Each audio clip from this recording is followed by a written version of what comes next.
안녕하세요. 여러분의 경제적 자유와 통찰력을 함께 만들어가는 대한민국 최고의 금융 크리에이터, 핀플루언서입니다. 오늘 여러분의 경제적 지혜에 축복이 깃들길 원하신다면 구독과 좋아요는 미래의 부를 향한 여러분 스스로와의 약속입니다. 잊지 마세요. 자, 오늘 이야기 정말 충격적일 겁니다. 인류 역사상 최악의 재앙으로 불리는 사건이 역설적이게도 평범한 농부들을 부자로 만들었다면 믿으시겠어요? 네, 맞습니다. 오늘은 끔찍한 전염병, 흑사병이 어떻게 유럽의 경제 지도를 통째로 뒤바꿔버렸는지 그 기막힌 역사를 파헤쳐 보겠습니다. 이건 단순한 역사 이야기가 아니라 이기가 어떻게 기회가 되는지에 대한 거대한 경제학 수업입니다. 이야기의 시작은 14세기 유럽입니다. 흑사병이 덮치기 직전 유럽은 인구 과잉 상태였어요. 서기 900년부터 1300년까지 중세 온난기라고 불리는 시기 덕분에 날씨가 따뜻하고 습해졌습니다.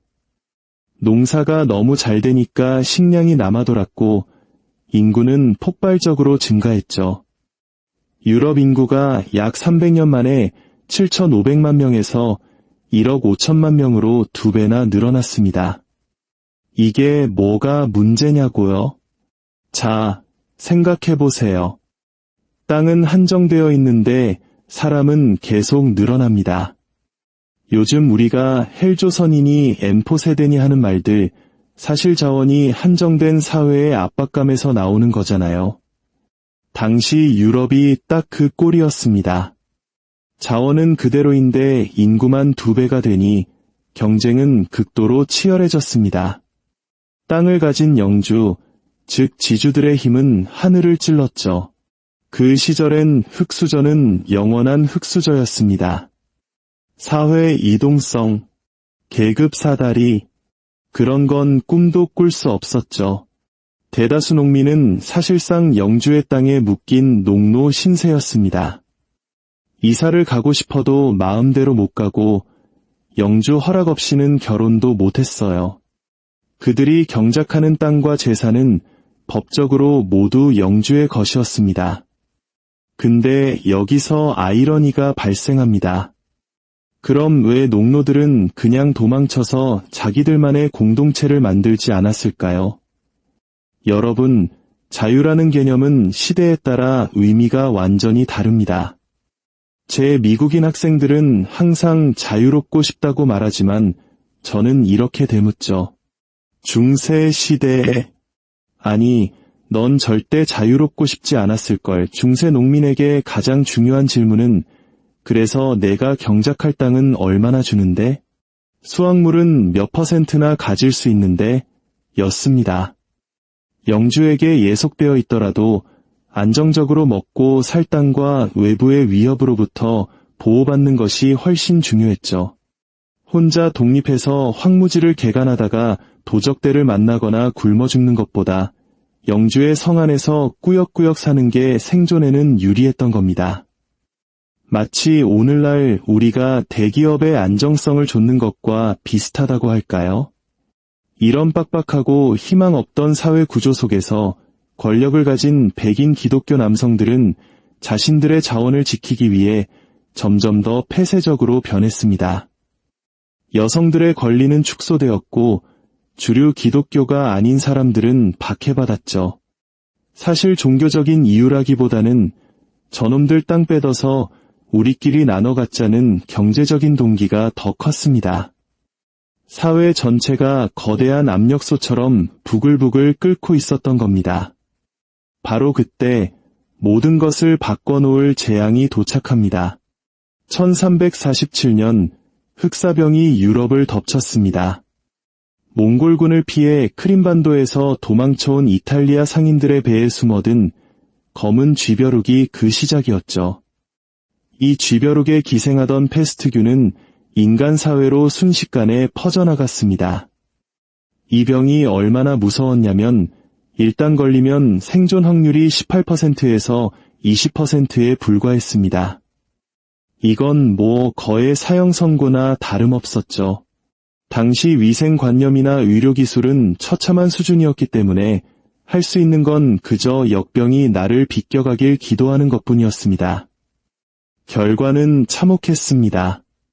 1347년부터 1353년까지 불과 6년 만에 유럽 인구의 최소 3분의 1, 많게는 절반이 사망했습니다. 전 세계적으로는 2억 명에 가까운 사람이 죽은 것으로 추정됩니다. 마을 전체가 텅 비고 밭의 곡식은 썩어가고 가축들은 돌봐줄 사람이 없어 굶어 죽었습니다. 살아남은 자들은 인류가 멸망하는 장면을 목격한 것이나 다름없었죠. 그런데 말입니다. 이 끔찍한 비극의 잿더미 속에서 아주 기이한 경제적 대역전극이 시작됩니다. 흑사병이 지나간 세상은 이전과 완전히 달랐습니다. 한 역사학자는 이렇게 말했죠. 살아남은 거의 모든 사람의 삶은 더 나아졌다. 단 한 계급, 지주들만 빼고 생각해보세요. 인구가 반 토막 났습니다. 그런데 건물, 농장, 도로 같은 사회 기반 시설과 자원은 그대로 남아있어요. 전쟁처럼 모든 게 파괴된 게 아니었거든요. 오직 사람만 사라졌습니다. 그러니 갑자기 무슨 일이 벌어졌을까요? 바로 사람, 즉 노동력의 가치가 그야말로 떡상한 겁니다. 이전까지 영주들은 내 땅에서 일하기 싫으면 나가 라고 큰소리칠 수 있었습니다. 문 밖에는 일하고 싶어 줄을 선 농민들이 널려 있었으니까요. 하지만 이제 상황은 180도 바뀌었습니다. 영주들은 자기 땅에 널린 작물을 수확할 사람을 구하지 못해 발을 동동 굴렀죠. 살아남은 농민들은 역사상 처음으로 갑의 위치에 서게 됩니다. 그들은 이제 당당하게 요구할 수 있었어요. 임금을 더 올려주세요. 수확물 분배 비율을 더 높여주세요. 만약 한 영주가 거절하면 농민은 그냥 짐 싸서 옆 동네로 가버리면 그만이었습니다. 옆 동네 영주는 두 팔 벌려 환영하며 더 좋은 조건을 제시했으니까요. 어서 오게. 자네가 원하는 대로 다 해주겠네. 제발 내 밀 좀 수확해주게. 수백 년간 꿈도 꿀 수 없었던 계급 이동의 사다리가 갑자기 눈앞에 나타난 겁니다. 평생 농노로 태어나 농노로 죽을 운명이었던 사람들이 더 나은 기회를 찾아 자유롭게 이동하고 부를 축적하고 심지어 버려진 땅을 사들여 스스로 지주가 될 수도 있게 된 거죠. 당연히 기득권층, 즉 왕과 귀족들은 이 상황이 미치도록 싫었습니다. 자기들의 권력 기반이 통째로 흔들리는 거니까요. 그래서 그들은 이 새로운 시장의 힘을 억누르려고 발악하기 시작합니다. 1350년 영국에서는 노동자 조례라는 법이 통과됩니다. 이 법의 내용은 기가 막힙니다. 모든 노동자의 임금을 흑사병 이전 수준으로 동결시키고 노동자가 허가 없이 다른 지역으로 이동하는 것을 금지해버린 거죠. 이건 마치 오늘날 정부가 갑자기 최저시급 10년 전 기준으로 동결, 이사도 마음대로 가지마 라고 선포해버린 거나 마찬가지예요. 시장의 수요와 공급 원리를 법으로 찍어 누르려 한 겁니다. 하지만 한번 맛본 자유와 부의 맛을 농민들이 순순히 포기했을까요? 천만에요. 그들은 더 이상 예전의 힘없는 농노가 아니었습니다. 억압이 계속되자 결국 뚜껑이 열리고 맙니다. 1381년 영국에서 와트 타일러의 난으로도 불리는 대규모 농민 반란이 일어납니다. 분노한 농민들은 런던으로 진격해 궁전을 불태우고 왕의 재무 관료들을 처형해버렸죠. 그들은 외쳤습니다. 우리에겐 기회가 있다. 돈을 벌고 싶고 더 높은 신분으로 올라가고 싶다. 결국 기득권층의 억압은 실패로 돌아갔습니다. 봉건제라는 거대한 피라미드 시스템은 가장 밑바닥인 노동력 기반이 무너지면서 와르르 붕괴하기 시작한 겁니다. 봉건제가 무너진 자리에는 새로운 시스템이 들어섰습니다. 바로 시장 자본주의입니다.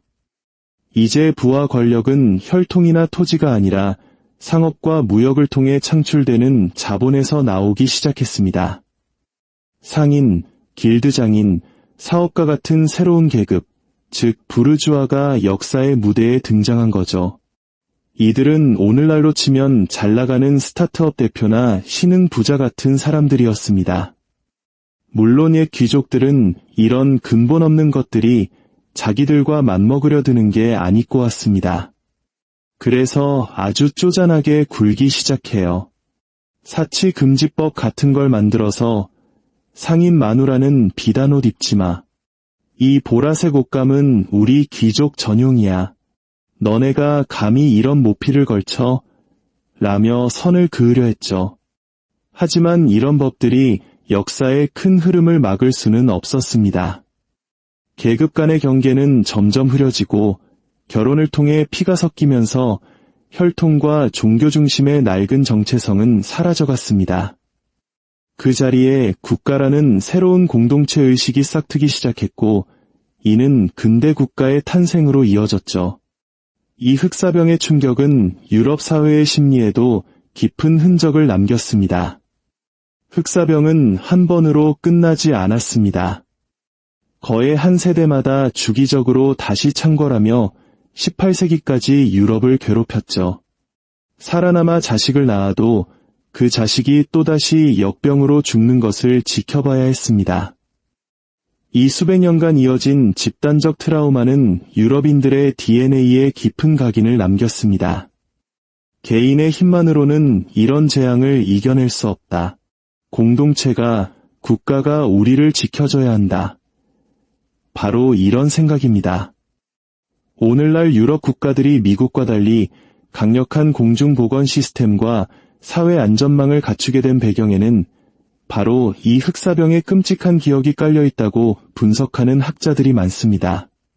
반면 이런 집단적 트라우마를 겪지 않은 신대륙에서 건국된 미국은 강인한 개인주의를 국가 정체성으로 삼게 된 것이죠. 경제학에는 창조적 파괴라는 개념이 있습니다.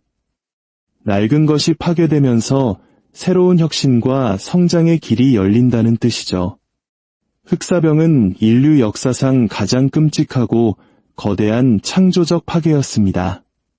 그것은 수억 명의 목숨을 앗아갔지만 동시에 수백 년간 유럽을 짓누르던 낡은 봉건 질서를 무너뜨리고 자본주의와 근대국가, 그리고 개인의 자율성이라는 새로운 시대를 여는 방아쇠가 되었습니다. 오늘 이야기는 우리에게 중요한 교훈을 줍니다. 가장 절망적인 위기 속에서도 기존의 질서가 무너지는 바로 그곳에서 새로운 기회는 반드시 태어난다는 사실입니다. 여러분의 인생에 닥쳐온 위기는 어쩌면 낡은 당신을 파괴하고 새로운 당신을 창조하기 위한 신호일지도 모릅니다. 오늘 이야기가 흥미로우셨다면 댓글에 엄지척 이모티콘 하나씩 남겨주세요. 다음 시간에도 여러분의 머리를 깨우고 지갑을 채워줄 더 흥미로운 경제 이야기로 돌아오겠습니다. 지금까지 여러분의 금융 멘토 핀플루언서였습니다. 감사합니다.